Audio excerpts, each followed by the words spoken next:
মাধ্যমিক পরীক্ষার্থী বন্ধুদের জন্য ভূগোলের টেস্ট পরীক্ষার প্রশ্নপত্র নিয়ে আমাদের আজকের এই স্পেশাল ভিডিও। প্রশ্নপত্রে থাকা যাবতীয় শর্ট কোশ্চেন সমাধান করে দিয়েছেন বিশিষ্ট সাবজেক্ট এক্সপার্ট এবং জনপ্রিয় শিক্ষক লেখক মাননীয় সৌনাভ মান্না স্যার। স্যারকে ধন্যবাদ জানিয়ে আমরা দেখে নেব প্রশ্ন, কিন্তু তার আগে ছোট্ট অনুরোধ, ভিডিওটা ভালো লাগলে লাইক করো, চ্যানেলে নতুন হয়ে থাকলে চ্যানেলটিকে সাবস্ক্রাইব করে পাশের বেল আইকন প্রেস করে রাখতে একেবারে ভুলো না। ক্লাস 10 টেস্ট পরীক্ষার প্রশ্নপত্র ভূগোল, আমরা এমসিকিউ সহ অন্যান্য শর্ট কোশ্চেনের উত্তরগুলো আজ বলে দেব, কিন্তু তার আগে দেখে নিই অন্যান্য বড় প্রশ্নগুলো কি কি রয়েছে, শেষে আমরা উত্তরগুলো একে একে বলে দিচ্ছি। প্রথমেই আমরা চলে আসলাম বিভাগ গ, অর্থাৎ 2 নাম্বার মানের প্রশ্ন। কি কি প্রশ্ন দেওয়া হয়েছে? নগ্নি ভবন কাকে বলে, এসকার কাকে বলে, বৃষ্টিচ্ছায় অঞ্চল কাকে বলে, বান ডাকা কি, জীব বিশ্লেষ্য বর্জ্য কাকে বলে, ভরাটকরণ বা ল্যান্ডফিল কাকে বলে, ভারতের একটি আগ্নেয় ও একটি প্রবাল দ্বীপের নাম করো, যৌথ বন ব্যবস্থাপনা কাকে বলে, জীবিকা সত্তা ভিত্তিক কৃষির সংজ্ঞা দাও, পণ্য সূচক কাকে বলে, ভূ বৈচিত্র্য সূচক মানচিত্রের সংজ্ঞা লেখো, সক্রিয় লেন্স কাকে বলে। এবার আমরা চলে যাব 3 নাম্বার মানের প্রশ্নে। আমি যেহেতু ভূগোলের শিক্ষক নই, তাই প্রশ্ন পড়তে গিয়ে যদি কোনো উচ্চারণের ত্রুটি হয় তার জন্য অগ্রিম ক্ষমা চেয়ে নিলাম। তোমরা অবশ্যই কমেন্টে লিখে জানিও এই প্রশ্নপত্রটা কেমন হয়েছে। এই প্রশ্নপত্রেই যদি তোমাদের পরীক্ষা নেওয়া হয় তাহলে তুমি কত নাম্বারের আনসার করতে পারবে। দেখে নিই এই বিভাগ ঘয়ে কী কী প্রশ্ন দেওয়া হয়েছে। গিরিখাত ক্যানিয়নের পার্থক্য, ঘূর্ণবাত প্রতীপ ঘূর্ণপাতের পার্থক্য, জৈব ভঙ্গুর জৈব অভঙ্গুর বর্জ্যের পার্থক্য, বর্জ্য ব্যবস্থাপনায় শিক্ষার্থীর ভূমিকা, ভারতীয় কৃষিতে জলসেচের গুরুত্ব, ভারতে পশ্চিমবাহী নদীগুলির মোহনায় বদ্বীপ সৃষ্টি হয়নি কেন, ভূ সমলয় ও সূর্য সমলয় উপগ্রহের পার্থক্য, ভূ বৈচিত্র্য সূচক মানচিত্রে ব্যবহৃত বিভিন্ন ধরনের স্কেলের উল্লেখ ছকের সাহায্যে কর। এবার দেখে নেব বড় প্রশ্ন। বড় প্রশ্ন কি কি দেওয়া হয়েছে? হিমবাহের ক্ষয়কার্যের ফলে সৃষ্ট 3টে ভূমিরূপ সচিত্র বর্ণনা করো, পৃথিবীর নিয়ত বায়ুপ্রবাহের উৎপত্তি ও গতিপথ চিত্রসহ বর্ণনা করো। মনে রাখবে ভূগোলের বড় প্রশ্নের ক্ষেত্রে কিন্তু বিশেষ করে এই যে 5.1 দাগ থাকে, এখানে যদি ছবি আঁকার স্কোপ থাকে তোমরা কিন্তু ছবি আঁকবে, অন্তত এমনটাই ভূগোল বিষয়ের অভিজ্ঞ শিক্ষকদের মতামত। আর যেখানে বলে দেওয়া থাকবে যে ছবি আঁকো চিত্রসহ, সেখানে তো আঁকতেই হবে। আর চিত্রগুলো বা ম্যাপ পয়েন্টিং সবসময় কিন্তু পেন্সিলে করতে হয়। পরের প্রশ্ন 5.1.3 জোয়ার ভাটা সৃষ্টির কারণগুলি ব্যাখ্যা করো, আর সমুদ্র স্রোতের উল্লেখযোগ্য প্রভাবগুলি ব্যাখ্যা করো। তারপর কি এসছে 5.2 দাগে পূর্ব ও পশ্চিম উপকূলের সমভূমির বৈশিষ্ট্যের মধ্যে তুলনা করো, মানে পার্থক্য, ভারতের চা চাষের অনুকূল পরিবেশ, পূর্ব ও মধ্য ভারতে লৌহ ইস্পাত শিল্পের কেন্দ্রীভবনের কারণ, আর ভারতের নগরায়নের সমস্যা।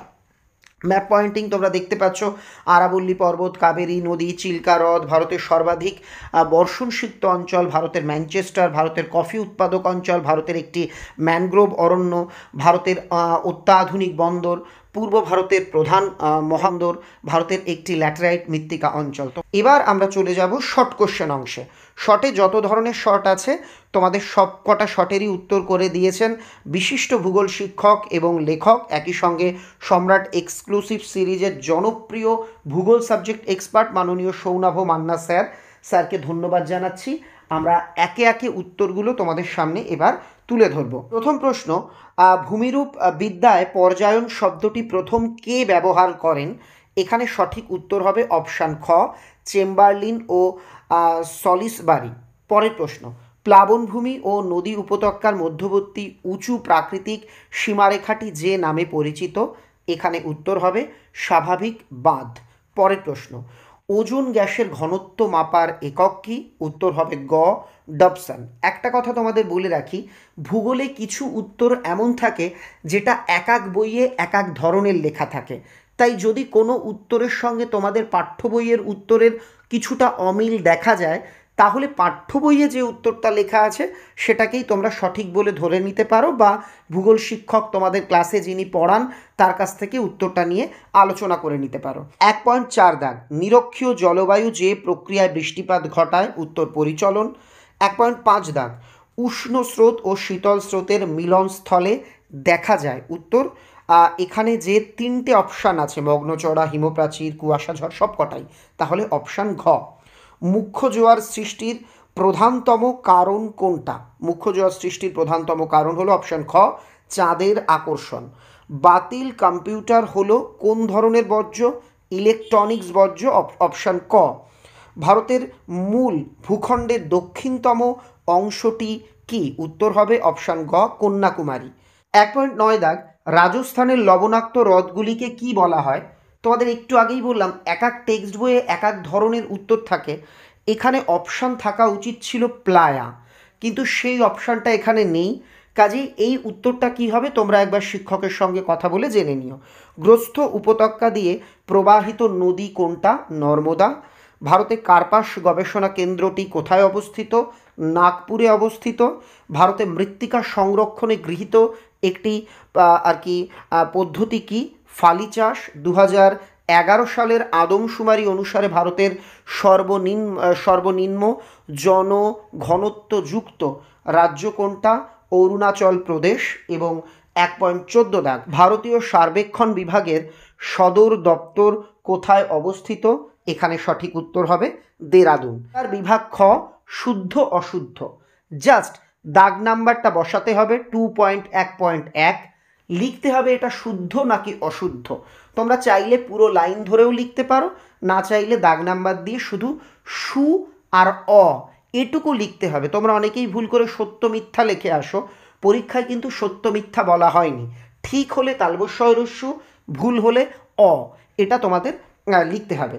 তাহলে আমরা ঝটপট বলে দিই কি কি আছে। 2.1.1, সমপ্রায় ভূমিতে ক্ষয় প্রতিরোধকারী সর্বোচ্চ পাহাড়গুলিকে ইনসেলবার্জ বলে, অশুদ্ধ। ভূপৃষ্ঠের সমান উচ্চতাযুক্ত স্থানগুলিকে যুক্ত করে সমষ্ণ রেখা আঁকা হয়। আচ্ছা, এটা তোমরা আমাকে কমেন্ট করে জানাবে 2.1.2 এটা সত্য নাকি মিথ্যা।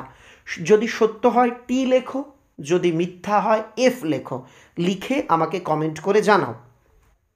পৃথিবীর আবর্তন সৃষ্ট বল হলো কেরিওলিস বল, এটা কি সঠিক? উত্তর হবে হ্যাঁ, এটা সঠিক। 2.1.4, প্রশ্ন রয়েছে দিনের বেলা জলভাগ থেকে স্থলভাগের দিকে সমুদ্রবায়ু প্রবাহিত হয়, এটাও সঠিক উত্তর। 2.1.5, SAIL সংস্থাটি ভারতের পেট্রোরসায়ন শিল্পকে কেন্দ্র করে গড়ে উঠেছে, এটা অশুদ্ধ। পরের প্রশ্ন, উপগ্রহ চিত্রের সর্বাপেক্ষা ক্ষুদ্রতম অংশকে পিক্সেল বলে, শুদ্ধ। ইন্দিরা গান্ধী ক্যানেল ভারতের বৃহত্তম সেচ খাল, এটাও শুদ্ধ। এবার চলে যাব আমরা শূন্যস্থান পূরণে। 2.2.2 দাগ, 2.2.1 দাগ। প্রথম প্রশ্ন, বরফ জমে থাকার ও বরফ গলনের সীমারেখা ড্যাশ নামে পরিচিত? উত্তর হিমরেখা নামে পরিচিত। ব্রহ্মপুত্র নদের ড্যাশ ভারত তথা এশিয়ার বৃহত্তম দ্বীপ? মাজুলি দ্বীপ। ঘূর্ণবাতের কেন্দ্রে প্রায় মেঘমুক্ত শান্ত অবস্থাকে ড্যাশ বলে? উত্তর ঘূর্ণিবাতের চক্ষু বলে। পরের প্রশ্ন, বায়ুর উষ্ণতা বাড়লে বায়ুর চাপ ড্যাশ, এখানে হবে কমে। পরের প্রশ্ন, অ্যালবাডোর পরিমাণ 34%। ভারতের অরণ্য গবেষণাগার দেরাদুনে অবস্থিত।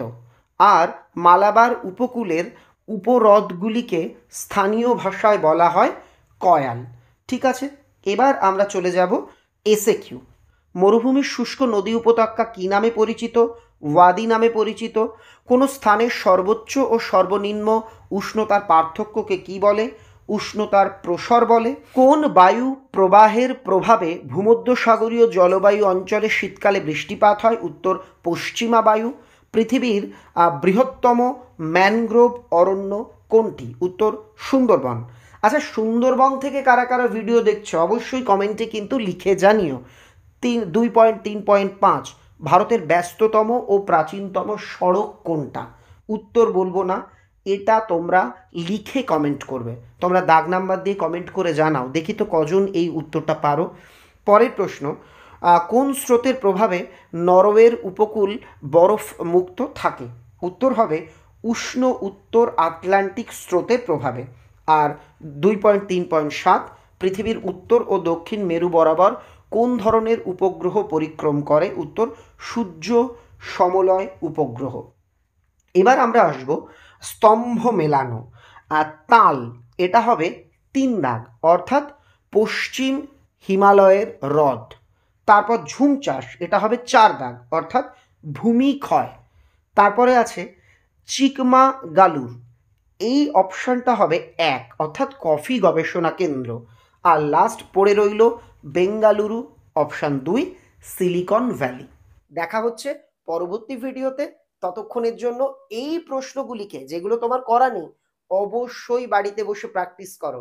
মনে রাখবে, প্র্যাকটিসের বিকল্প কিন্তু কিচ্ছু নেই। Thank you very much.